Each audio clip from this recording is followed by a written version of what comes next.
Hello, and welcome to the Kathleen Spracklin podcast. I'm a woman on a mission to help you get the Zettelkasten of your dreams on your work table beside you. Well, this is a whole brand new series called The View from the Boxes, where we're going to take a focused look at each of the kinds of materials, physical materials that go into an analog Zettelkasten, why you want to have each, what do they look like? How do you go about creating them? Why do you want them?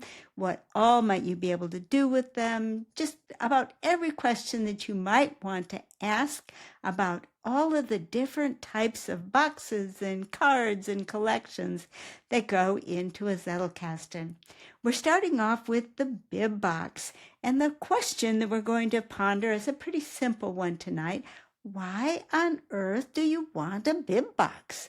What does a bib box do for you? And why wouldn't you just use cards in your main box? Why do you need this funny thing called a bib box? So come on over to the down-facing camera. I'll give you a brief look at what a bib box looks like, and we'll chat a bit about why you might want to have one. See you over there. Well, this is going to be a little bit free-form, as I'm going to do my very, very best to hold the camera steady so that I can show you what a bib box looks like. Here is my bib box. As you can probably see, it takes up a whole drawer of my Zettelkasten with just a little bit of spare space left over at the end. I organized my bib box alphabetically, and I don't know whether you can tell or not, but each of those divider cards starts with an R dot. Here's one of the easiest ones to read, R.M. I just penned it in front of the standard letters of the alphabet of an ordinary divider collection, and the R for me just stands for reference. Into a bib box are bib cards. Here's an example of a bib card. I kind of got a little carried away with this book. I took a lot of notes. We'll talk a lot more about bib cards in a future episode, but what I want to show you with a bib card right now is so we can talk a little bit about why might you want to keep notes on things that you read, and what's more important, why would you want to put them on file cards? And another related question, why wouldn't you want to just bring them right into your Zettelkasten as main cards? So those are the main three issues that we want to talk about today with, well, why? Why do you want to have one? Why do you want it in this physical form? And why is this intermediate step of putting them on a bib card even important?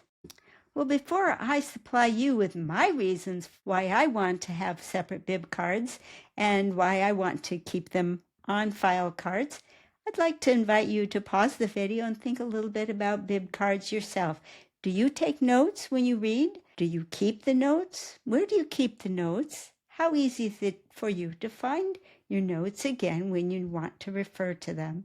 Those are some of the questions that I invite you to think about. I think one of the biggest reasons for taking bib notes is so that you'll have all the notes that you've taken on one book in one place. I find that I take a rather profuse number of bib notes. I get a little carried away. But what I love about bib notes is that I can read a whole book and condense it into a short pack of cards. Now, mind you, this one had 16 cards, which is even getting carried away in my world. But I can effectively reread this book just by going through the bib notes that I made. That's pretty valuable because if the book was good enough in the first place that you wanted to read it, it's pretty spectacular to be able to reread it that efficiently. There's lots of other advantages as well. Well, let's think about for this question about why put them on file cards. Well, one of the reasons why I think it's great to put reference notes on file cards is that they can go into the file box. They've got a nickname. We'll talk about how I form that nickname another time, but that means I can file them alphabetically. I can get back to them. I reference them by author. I reference them by book title. So I can get back to this card from many, many respects. And there's even a tagline that we'll talk about much later. So I can find these cards again very readily. Then For the last question, why put notes on a bib card if your goal is to have them in your Zettelkasten? Why not go straight from the book into the Zettelkasten? And the answer to that is something that is again related to how many notes do you take. I love being completely free to take as many bib notes as I want. It only takes the time it takes to write them down. And I can put any number, and they can get pretty long-winded if I want them to, because there's no big cost in creating these bib cards. Creating a main card, on the other hand, is a fair amount of work. You want to be selective about it. You want the gems of the idea. What you want when you're installing a main card, don't think of it so much as going into your box as think of it as going into your brain.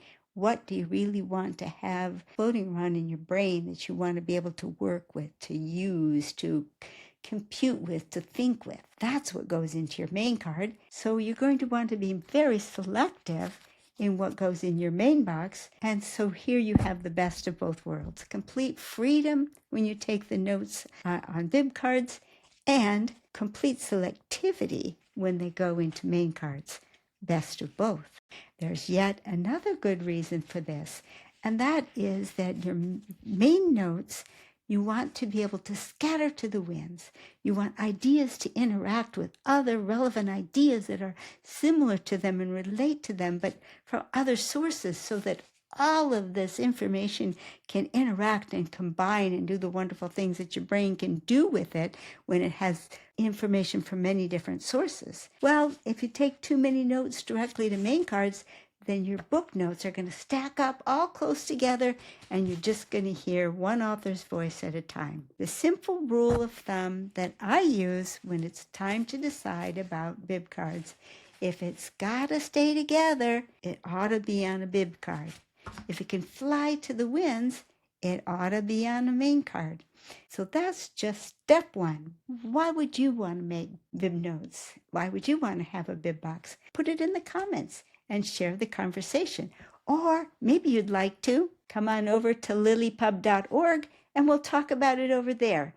I'd love to see a picture of your bib box. I'd love to hear your ideas. We can chat over there anytime, and we have 2 Zoom calls a week on the Zettelkasten at LiLLiPub.org. See you over there. Bye-bye.